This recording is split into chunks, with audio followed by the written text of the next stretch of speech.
and we're on. Introducing Amy de Salvatore, partner at NightDragon. How are you? I'm good. Thank Good you to for see having me. you. Good to see Yeah, you you. too. This is fun. Yeah, I so was I wanted to thank you actually for doing it because it gave me a chance to kind of reflect back on what the key decisive moments were in my career that kind of forced me to take risks and move on and elevate me both experientially as a human and grow in my career. So it was a fun exercise. I love that. Love that. I'm glad that Yeah. happened. I know you've been super busy because I know we met at RSA, which seems like a while ago now, but it was only what, a month and a bit away. But you was also at the Team 8 CISO Village, Yes, I was there for a day and a half. Gosh, what a great event. was it? Teammate really knows how to do it. Yeah, right. They're sort of the gold standard of community building and doing interesting events like that. Yeah, I thought it was great. The location was just fantastic. Yeah, it looked brilliant. It looked brilliant. But anyway, we'll can maybe talk about that a bit later. But look, Amy, with all my guests that come on the show, I like to take it right back and to how you got into the industry.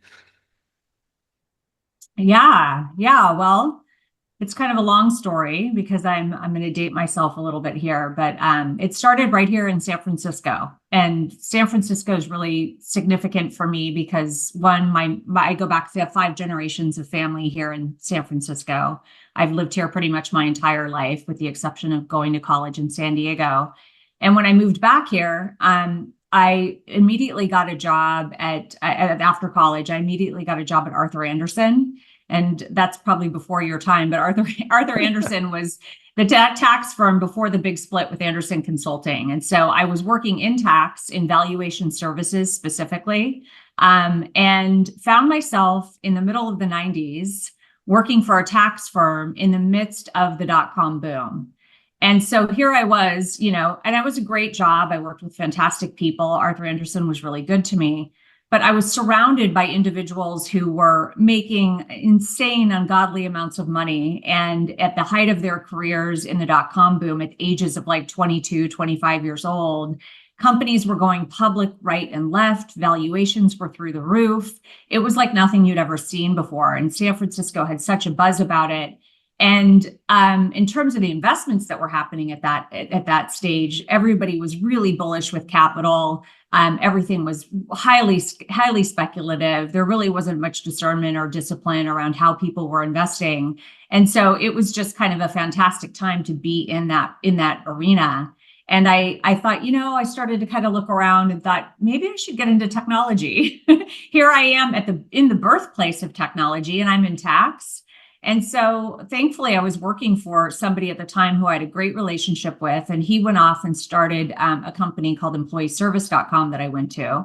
And then shortly after that, he went to a company called eBusiness Technology and asked if I would come over and run sales for him. So I did that for a time, and then eBusiness Technologies did not succeed. And so he then went to a company called Documentum.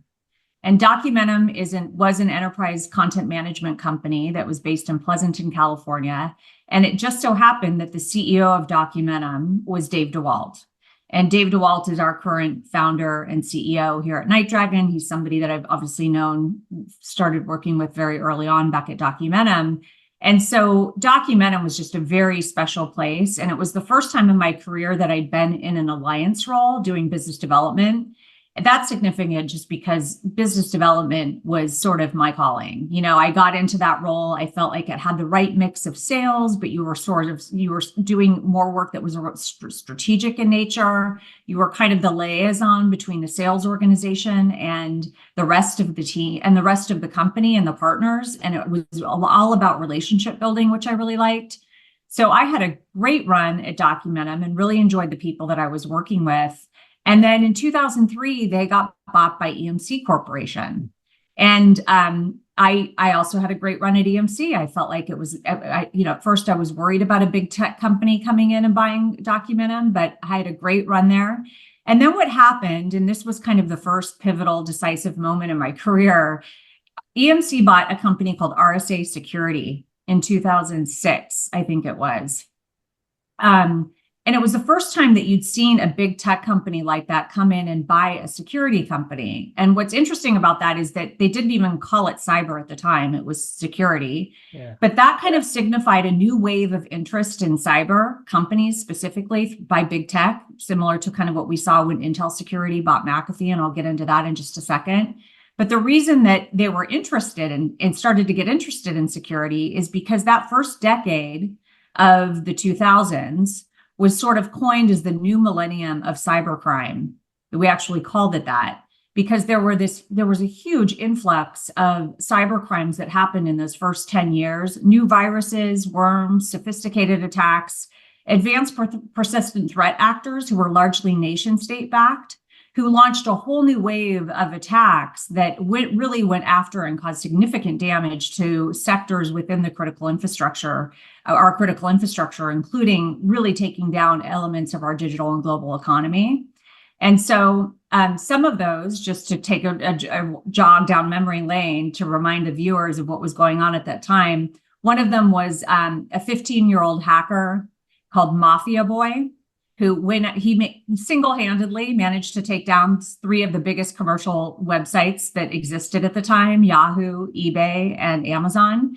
And then shortly thereafter, we had the first phishing attack, which was the I Love You virus. Yeah. And that was hackers out of the Philippines who took down 10 million endpoints, billions of dollars worth of damage. Shortly thereafter, HSBC had their breach, which was an attack that a lot of cybersecurity companies leveraged to sell their wares because it generated a lot of fear in the community. And then the most significant one of that time, from our perspective now looking back, was a ransomware attack. It was the first ransomware attack, and it was called Achievus, and it leveraged RSA encryption. And then that kind of became the default for those types of attacks. And so if you look at that trajectory of attacks, it caused big corporations like EMC and others to say, oh, maybe we should get in the security game. And it wasn't just big corporations who were taking note and now getting in the game. It was also key executives who had historically been in IT and tech companies, like, for instance, Dave DeWalt, who was at that time the kind of the GM of the EMC software group. He decided, maybe there's a place for me to go look at security. And he ended up taking the CEO position over at McAfee. And so that kind of represents a pretty pivotal point, because once he went to McAfee, he took a lot of the people from Documentum with him, including Mike DeCesar, who I had worked with for a very long time. And I eventually went to meet them at McAfee, and that was my entree into cybersecurity. And I had never considered getting into cyber before they took that leap. It wasn't something that was a draw for me at the time, but I can tell you it was decisively one of the best moves I've ever made in my career, because once I did that, it was the first time in my career that I really felt like the work that I was doing was bigger than me. You feel like you're part of this mission-oriented platform that is there to fight the adversaries and do what's right by the nation and make the world a safer place. And so that kind of created a new energy and awareness in me that I didn't really know existed. And it was the first time that my kind of a personal passion was tied to my work, which was really cool. In fact, I have a good story. I don't know if all of your viewers know this, but the NightDragon name actually comes from a cybersecurity attack. It was in 2010 or 2011. Yeah. It was one of the first attacks on our energy systems, and it was led by Chinese hackers. And so Dave was at McAfee at the time, and I had just arrived.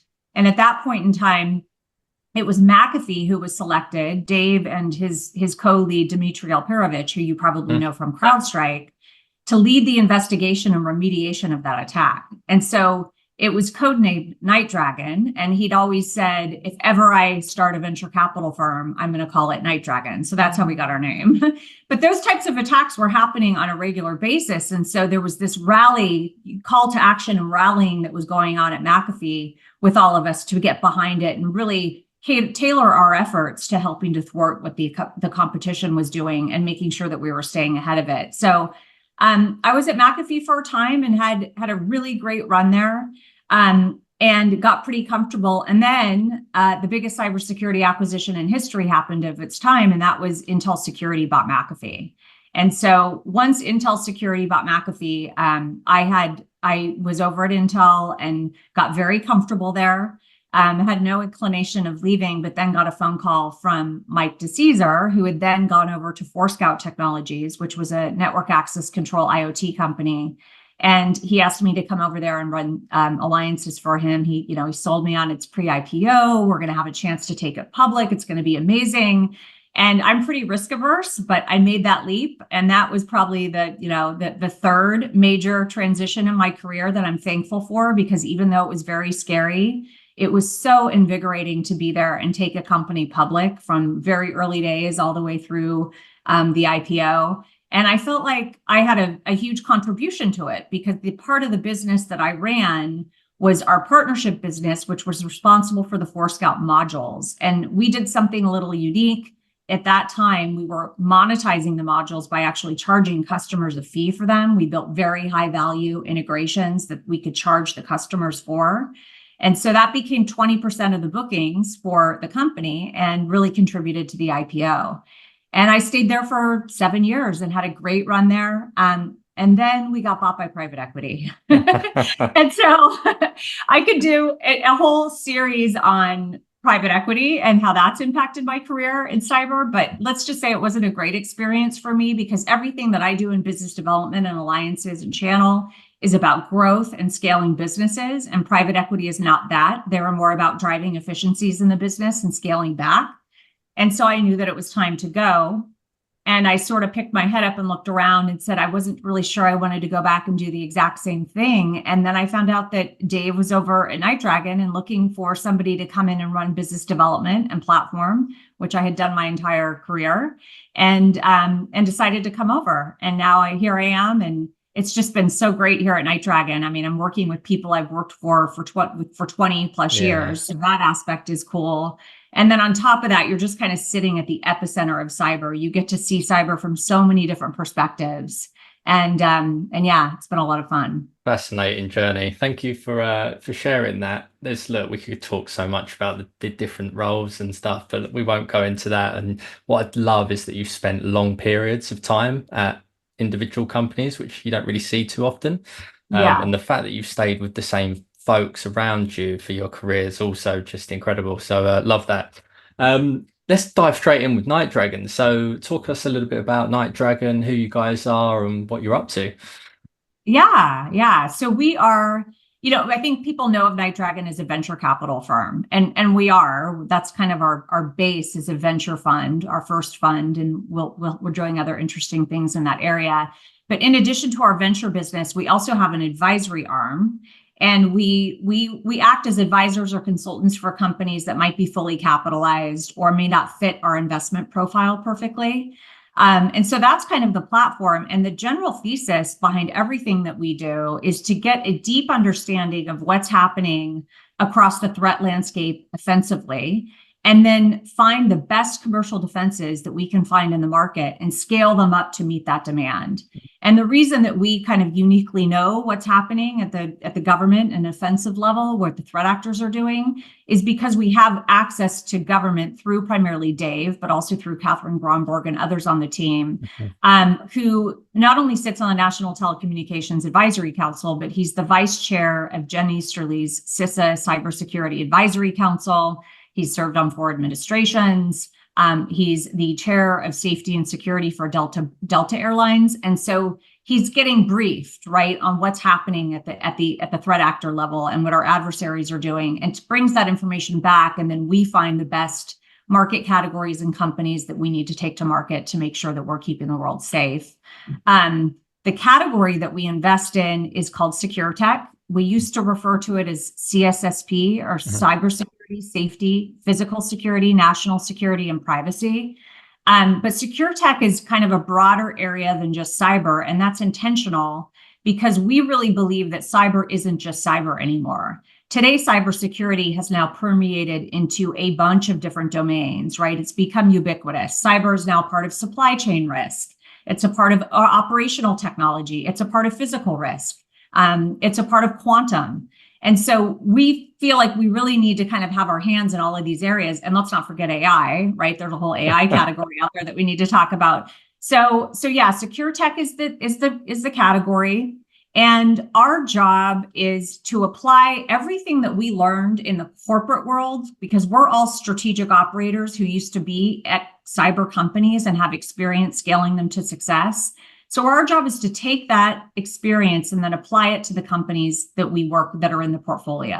Mm-hmm. And the reason that that works for us is because we're investing in late stage companies. And so if we were investing in very early stage companies, it wouldn't be the case that we'd be able to scale them in the same ways because they require different things. But when you're a late stage company, you're right at that critical point in your development where if you flip the switch from a direct sales model to an indirect sales model and start to get leverage from partners, you can have a game-changing effect on your business. And so what we do as strategic operators is once we onboard a company, we avail them to the access that we have to all of the partnerships and relationships that we've developed over the years, primarily with value-added distributors, value-added resellers, systems integrators. And then we allow them to take advantage of those partnerships and get access to their ecosystems of sellers and customers. And that provides scale for the companies. It gives them access to partners that they may not know or have relationships with themselves. The platform itself is called NightScale, that we've built around that function. And there's different pillars to it. The one that I just described is the go-to-market pillar, which is really about scaling through two-tier distribution and getting access to a much broader ecosystem.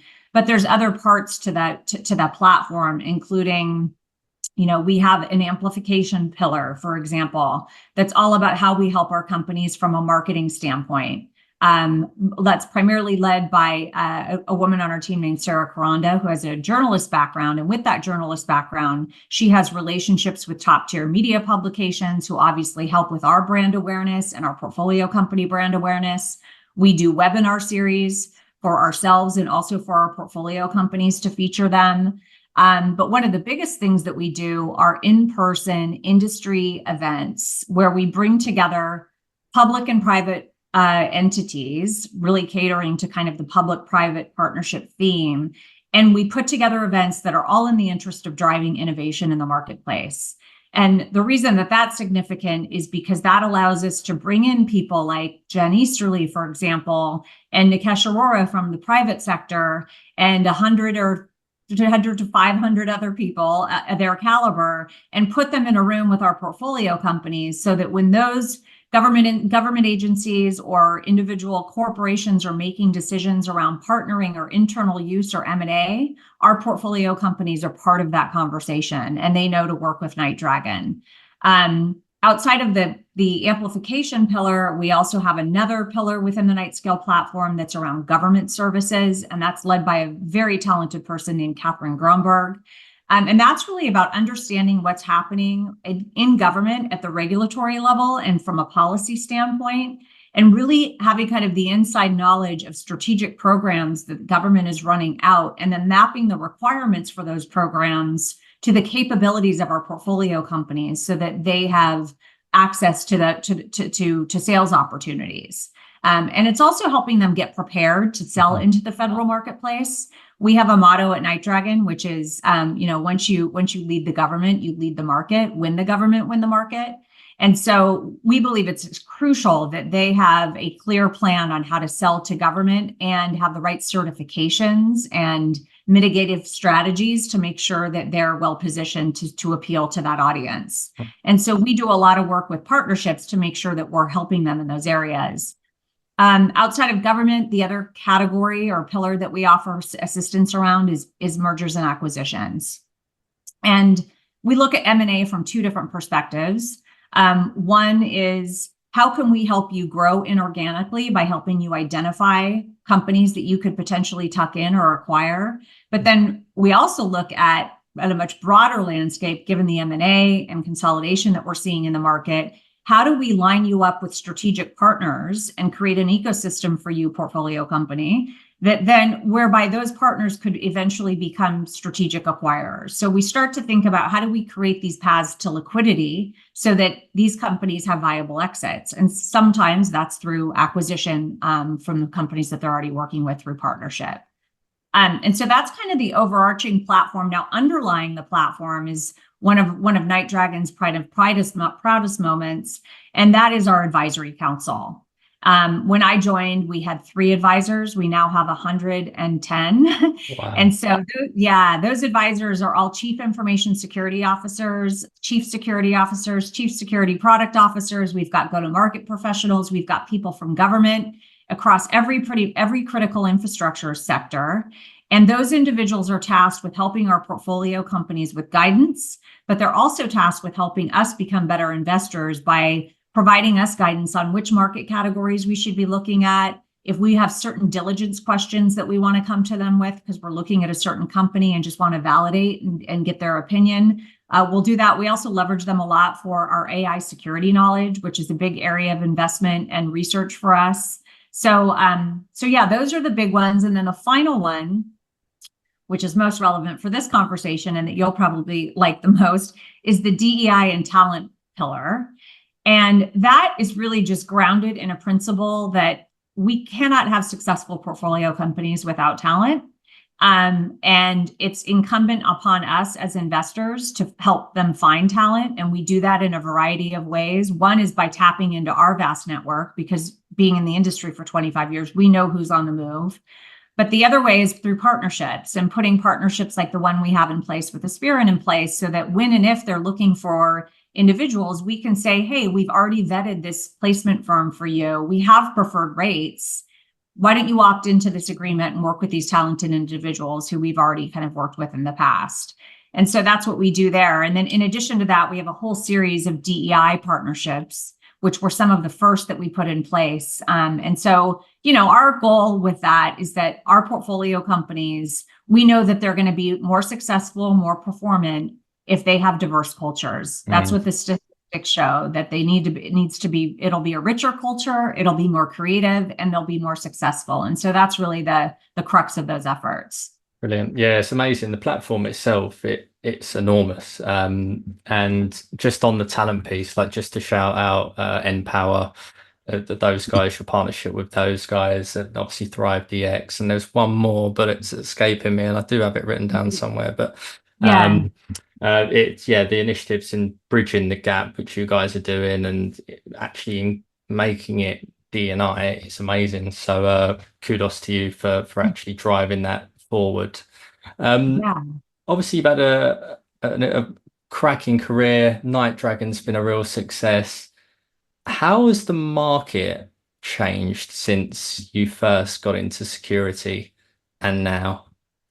It's so different. I mean, I painted the picture at the beginning of the interview around what was happening during the dot-com boom. Needless to say, that's not happening anymore. Investors have gotten a lot more disciplined. The market has changed immensely. And I would say right now, we are still in this period of M&A and consolidation, more so than IPOs running rampant. And the stats kind of support that. If you look at the first half of 24 M&A deal volume, I think it was $40 billion. And that is a 345% year-over-year growth metric. If you look at the IPO market, back when I was in my heyday, that year, the beginning of that period, I think in 2000, there were 400 IPOs that year on the US stock market. And just this last year, US stock market, there were about 150, maybe a little bit less. So it's not the same world that I was living in then. Everybody's gotten smarter about the companies. They're not going to invest in vaporware. They're much more discerning about the companies, about the team. They want to see product market fit. They want to see that it's a viable platform. They want to see that it's extensible and able to integrate to other tools. They want to see a path to profitability, which really never was part of the equation back then. It was just sort of like, look, if you have a .com in your name, the hype was so high that they'd invest in it. So there's less capital being infused to the companies. And because of that, valuations are lower. And with valuations being lower, the M&A market is ripe because the acquirers are able to come in and acquire companies at a lower rate. And there's also technological reasons and customer benefit reasons why consolidation is happening. Some of it is we have this huge data issue right now where data has just become proliferating everywhere and people don't know how to process it. And you have to have very scalable systems. And so when you have one big monolithic consolidated integrated platform, it's able to process that data sometimes more efficiently and leverage the data across capabilities more effectively. But then on top of the technological reasons for it and some of the market conditions I just discussed, there's also the macroeconomic conditions that you have to look at, right? We're in an era where we've got high interest rates. There's economic uncertainty. Look at what's happening geopolitically right now. I mean, so that makes investors really cautious, and it makes them a lot more, careful about what they're going to do with their capital. And so all of those things combined has kind of contributed to this era of consolidation and M&A. But the one point I want to make about that is that I think a lot of people like to pit venture capital against M&A and consolidation and say, oh, it's best of breed versus best of suite, because we as venture capitalists are best of breed. We live and die by innovation and on entrepreneurs and independent companies. But we're finding that in this new market, we can all coexist and everybody wins. I mean, if you look at what was just announced with Wiz, for example, they had every intention of going public.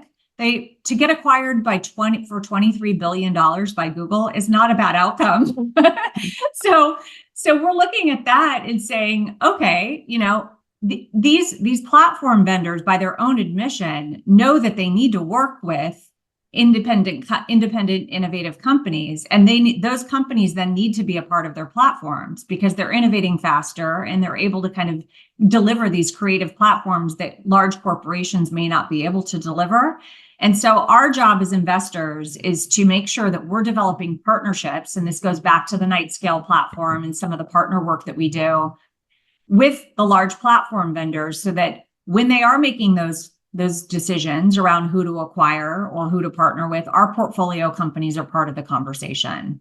And a lot of that involves making sure that we're lining up the right integrations to those platform vendors, and that our portfolio companies are building products in a way that make them easy to integrate to large platform vendors. Yeah. And so I think in this market, everybody can win. And I do think it'll eventually swing back and we'll start to see an increase in IPOs, but it's not just the Wiz example. If you look at Palo Alto recently, they bought Talon and Dig. So another examples of where they're integrating, innovative tech into their platform. CrowdStrike bought Bionic and others. So the examples of those platform vendors really embracing what we do as venture capitalists are pretty vast, and I think you're going to continue to see that. Yeah, I love this space. Just so much fascinating stuff happening. That Wiz deal was impressive. I think everyone was just like, wow. Because obviously you had Cisco and Splunk. They took, I think, the record a few months ago before that. But yeah, in 4 or 5 years, I think Wiz was, which is just insane. Yeah, and it's totally insane. I mean, and just when you thought it couldn't get bigger. Yeah, love it. Right. So, yeah. Well, whilst we're on sort of on that, what do you think? What's the future for NightDragon, but also just sort of for the space in general? Do you think, Amy? I mean, NightDragon, everything that we do at NightDragon is about growth, forward progress, and bringing together the public and private sector in the interest of driving innovation. Those are kind of our key themes. And we like to lead by example. And so if you think about growth for us, last year we doubled our team. So we're growing like crazy, both geographically and here in the US. We doubled our team, and we not only doubled our team, but I'm proud to report that we're 50% men and 50% women. Love that. Which is pretty rare in the industry. And so we're going to continue to do a lot around talent development and DEI and live by example so that our portfolio companies hopefully follow suit. From an investment standpoint, we're going to stay pretty true to the mission around secure the world for tomorrow. That's our motto. That is our mission as investors. And in order to secure the world for tomorrow, you're going to see some very cool investments from us in that secure tech arena. They may not be cyber initially, but they're in those ancillary areas around cyber that are going to be equally as important to protect. And when I say cool things, I'm thinking UAVs or unmanned surface vehicles or video surveillance cameras, AI-based solutions.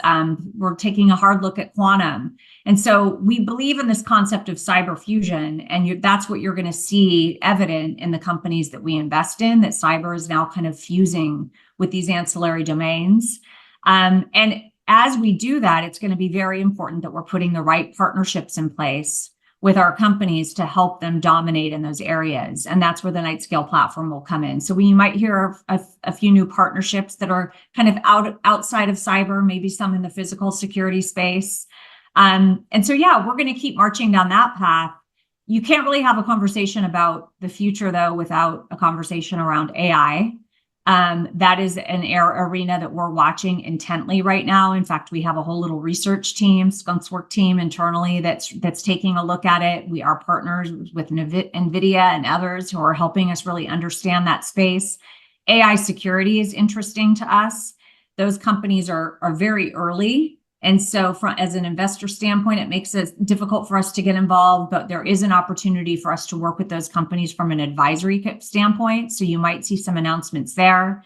And when we think about AI, it's not just AI investments that we could potentially make, but it's also about going back to NightScale, helping educate them on how they can leverage AI, both for their internal processes to make them more efficient, but also leveraging AI to deliver more automated and more efficient and more sophisticated solutions. We want to see them innovate. And in this day and age, the way to innovate is by leveraging AI and building on AI-based platforms. And so that's going to be a critical theme as we move through the future. I think a lot of people are very fearful right now of AI because we're thinking through how are we going to implement it securely and responsibly. And so we're starting to think through that too. But that aside, more than anything, we're just really excited about the advancement and the opportunity that it represents, both for us as investors and our portfolio companies. Yeah, brilliant. Exciting times. I'd like to finish this up on one part. So I like to normally ask my guests for some advice, whether they're a founder, and just to give other founders some advice. But when I was on your LinkedIn a few months ago, you actually posted about the best bit of advice you've ever got. Do you remember this post? I do. I Yeah. do. I remember And I what you want to said. quote it. It was just be yourself. Can you tell us a bit about that? Because it was like, it obviously means something. And I'm really curious as to the deeper meaning behind it. Because it was like the photograph of you as a young lady. I don't know when it was, but you could tell it was an Long old time ago. photo. Yeah. What was that? Yeah. It was the first time it was ever really said to me, or maybe it had been said previous, but the first time it really struck me was I was going through a really tough time because I had left, I was in Ukiah, which is a little town in Northern California, an agricultural community, very rural. And when I graduated, I went to the University of California at San Diego, so UCSD. Mm-hmm. And it was a serious school, quarter system, very, people are doctors and scientists coming out of that school. And it was really, really difficult for me. And I had a horrible experience with a roommate at the time, and I had to leave the school. And leaving a school like that and trying to get in, and I knew that I wanted to go to USD, which was the private university, but couldn't afford it. Did not come from the means to be able to afford a private university. And through a friend, actually got an interview with the dean. And before, I was so nervous to have the conversation with him because it's a very sophisticated, experience for somebody that age. And I didn't come from that background. And I was really nervous about what to say and how to impress him. And the reason I was interviewing with him is because they were considering giving me a scholarship to move from UCSD to USD. And this interview was very important. And so the person who set the interview up for me, who's become a mentor, his name is Gilbert Ashoff out of Ukiah. I sat down with him and I just said, look, I'm so nervous. I think I was crying. I don't know what to do. What should I say? And I had this whole script that I wanted to run through. And he just grabbed my hands and he looked at me and he said, Amy, just be yourself. He goes, just be yourself. I promise you, that's all you have to do. He's like, he'll love you. And I went in and I threw the script away and I just kind of was myself, which was completely unrefined and not sophisticated at all. And I got the nicest note from him and ended up getting the scholarship and ended up at USD. And so that's why it really stuck with me, and it's worked pretty much throughout my entire career, despite all my insecurities and fears. And so that's something that I just like to impart to other young cyber enthusiasts who are getting into the space. Don't try to be something you're not, just be yourself. Yeah, that's special. Yeah, thank you for sharing that. Brilliant. Well, Amy, thank you for coming on the show. I know it's been a long time coming. Really appreciate that. And look, I wish you all the best of success for the future and NightDragon, the partnerships and our partnership and everything that we're going to go on to do together. Yeah, thank you so much for having me. This is so fun. Brilliant. Thank you. Thank you for listening. If you've enjoyed today's show, please like and share with your friends and colleagues, as this is really important for the show's reach. If you'd like to be our next guest or are interested in Aspiron Search's staffing solutions, please get in touch directly with me or reach out to us via our website www.aspironsearch.com.